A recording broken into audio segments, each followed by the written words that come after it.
What's cooking? Welcome to the Best Ingredient Podcast, a home for love and food. All right. Hi, everyone. Welcome to our show, The Best Ingredient. I'm Sam Bolton. Today we have my wife, Courtney, with me. Say Hello. hi. Hi. We also have Haley and Destiny. Hi. How y'all doing today? Good. Good. This is our first episode of our podcast to go with our cookbook, The Best Ingredient. Isn't that cool? Yeah. Awesome. Do not worry, there's dogs, though. If you There hear are dogs. dogs Yeah. clacking on the floor in the background, yeah, don't worry about it. There's no emergency. So, Mom, what are we talking about today? We're going to talk a bit about our cookbook and share some of our story and go over one of our favorite heirloom recipes. Oh, very nice. Very nice. Girls, tell us about the cookbook. You've been a part of the whole project from the start. It's been months working on it.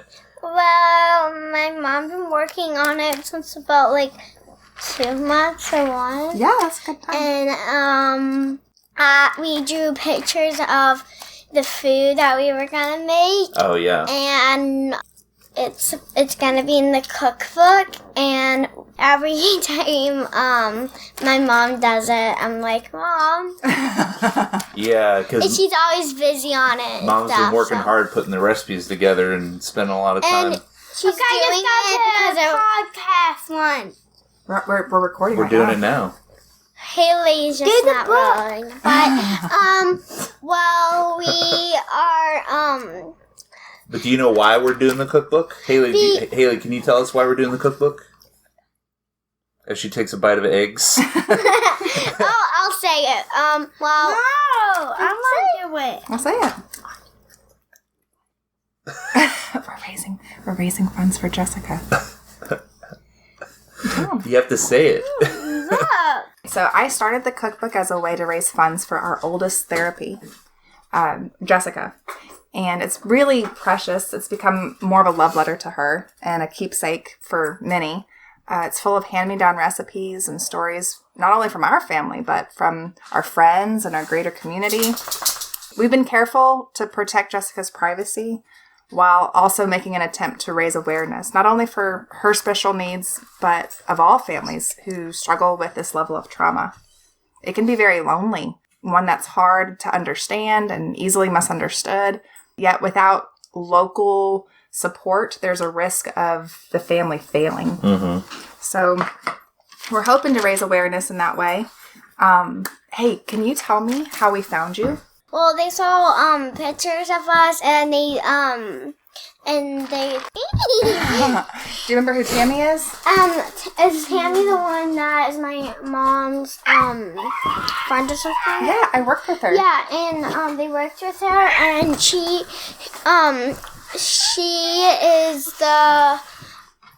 the one who showed pictures of us, and because my real mom is friends with her other, so they're both friends, and then they showed pictures, and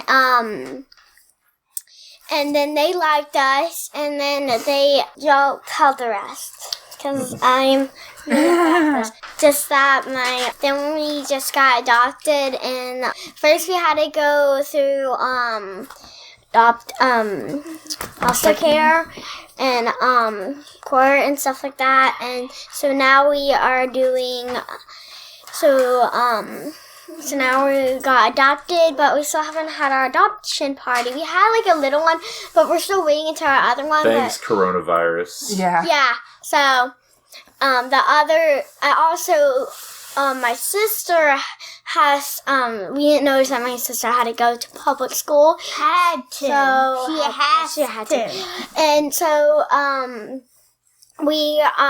so we're not gonna have the adoption party until she gets back, because I want to be fair and she wanted to have fun Yeah. with us. So We're gonna wait for her to we come have to back. wait Yeah. for a year and 3 months. So But we've been a it's family not now fun. for, over 2 years, really? Yeah. Because we've been a family longer than when we actually went to court and did the adoption thing. We decided to be a family from, day one. You remember that? That's exciting. So she's applauding. But yeah, we've been a family, and round of applause. Our two girls are applauding. I think they're enjoying seeing the spikes in audio on the Audacity. Papi. So, Haley, can you tell We me? got 2 dogs back here. All right. So Can you tell me what life's been like as a family? I don't know. Wait, What are some of the things that we've been able to do? Where do we live at? we live in. We live on a farm. just trying to give our address away. whatever. What are some things that you like about our family?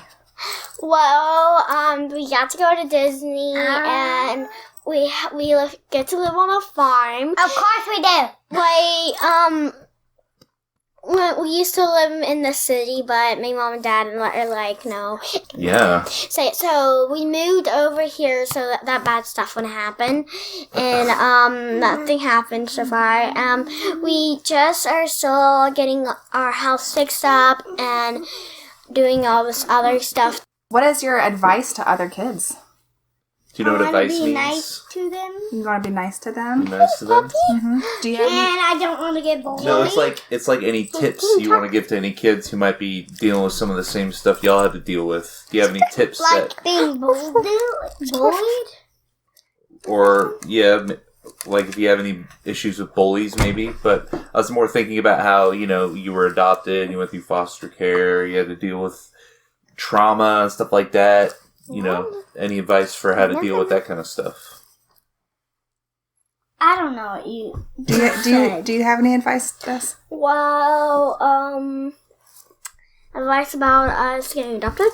Sure. That's what I said already. Well, advice, like tips. Like, what would you tell someone who's in the foster system to help them feel better? Oh, well, not really much, but I would say you'd probably have fun times and be happier than what you had to be living with.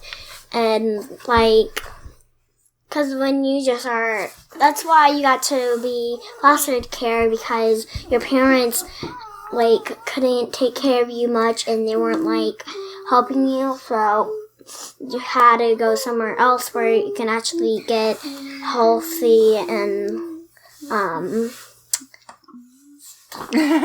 She's watching me cry. Yeah. Well, thank you for that. Thanks for that, Des. I'm seeing my Penny, right, Penny? Good job, Penny, being quiet. Yeah, my dog, Penny, so. What's that? We've been blown away by the amount of support that we've gotten from the community. Right? Yeah, absolutely. I mean, we've received support from all kinds of people we've known throughout our lives, people down in Florida and around the different places we've lived, and it's been an incredible outpouring of just community support. It's been awesome. We really appreciate that. I mean, raising kids is not easy, and you definitely need a support system. It can't be done just with 2 people. It takes a village. At least with our kids. I don't know. Yeah. Maybe other families have a different experience. Yeah. From everyone who's been there from day one to those who have seen our posts on social media and have, shown their support, just absolute thanks. Thank you. I think we've gotten about 200 recipes at this point. Mm-hmm. And we're super excited to share them with y'all. Yeah. There'll definitely be a second edition. We still have recipes trickling in and their pictures and stories. And these recipes are incredible. I mean, they're so unique and they're so comforting. I mean, this has the potential to be the next great American cookbook. If I'm being honest, and I'm just, I'm not trying. I'm being humble at the same time. It's true. Yeah. Well, as a way to promote the cookbook and what we hope to be a family fun activity, we want to produce a weekly podcast to share updates and recipes from our book. Which recipe are we talking about today? Do you remember? My grandma's? Yeah, it's My grandma's, it's great Aunt Susu's s'more candies. What do you remember about it? So the recipe we're going over today is my great Aunt Sue's s'more candies. So Aunt Sue is my mother's identical twin sister, and they hail from Texas before my grandmother migrated to Louisiana. The story goes that Aunt Sue had caught a cold and didn't want to miss her date with my grandpa Jim, and she begged her sister to go instead. classic sitcom scenario. Right. Well, my grandma ended up not leaving his side, and they got married at 18 and would have been married about, 70 years, I think, before he passed. Yeah. But my Aunt Sue made this great s'mores candy, and do you remember what's in it? What kind of cereal did you put in it? It was called Kicks. Yeah, Kicks. And we put pecans and marshmallows. and mini marshmallows. And then chocolate, and we made them. And our house was so cold that it froze, so it was more crunchy and stuff. It would have been better to put it in a crock pot, right? Yeah. Yeah. But it was pretty good still. We still loved it, though. It had marshmallows. Sorry, that's our dogs again. Do not fight while we do this. We like to fight and play, So you take 3 cups of peanut butter Captain Crunch cereal, but we prefer Kicks. And 3 cups mini marshmallows and 3 cups of pecan halves. And then you melt about 1.5 pounds of chocolate bark. We use 24 ounces of chocolate chips. I think that's like 2 bags worth. And you melt it in a double boiler, or I would recommend a crock pot. And after mixing all of your cereal and marshmallows and nuts, you then throw that in and mix all together. And by the spoonful, drop them on some wax sheet paper, right? And when they cool, then you have cookies, right? You can peel them off and put them in a bag to eat later.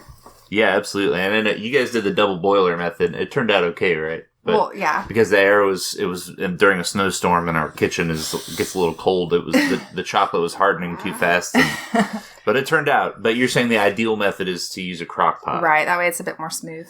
And have your kitchen be properly heated. They're gone. That was a week or 2 ago? They were mad delicious. Yes. Trust. We've eaten all 80 of them. Now, there's s'mores candy. Could you use maybe like a graham flavored cereal in place of the Kicks? That's interesting. Like the graham crackers. Like cereal toast crunch or something? Yeah, That's not... or you know those rainbow little cereal, you could use those. Lucky Charms? Yeah. That'd be good too. Yeah. But it's not Aunt Susie's recipe. You should use the peanut butter Cap'n Crunch, right? Right. In the recipe. But, I mean, you can freestyle, okay? Feel free to freestyle. That's the essence of cooking. That's next level. But just don't miss out the chocolate. The chocolate was a favorite. Don't switch out the chocolate for anything else. You can use white chocolate or dark chocolate. Like if you switched out the chocolate for don't miss out the chocolate. Ketchup or tuna fish or something. No, don't do that. Stay with chocolate. Yeah, stay with chocolate. Okay. Try this recipe out. Let us know what you think. Tell us what your experience was, if you tried the crock pot or what method you used. Yeah, that concludes our episode. Tune in next time for another great family recipe. What should we make next time? I don't know. Which one should we do next time, Haley? Oh, I know my jelly. The jelly. Oh, yeah. The jelly jar I made. The jelly we'll have jar. to do the jelly jar. Alrighty. All right, thanks for tuning in. Bye. Bye. Whoever you are. Bye. The Best Ingredient Cookbook will be available for purchase on Amazon.com within the next month. Proceeds go to Jessica's ongoing therapy. Stay tuned to get the first copy.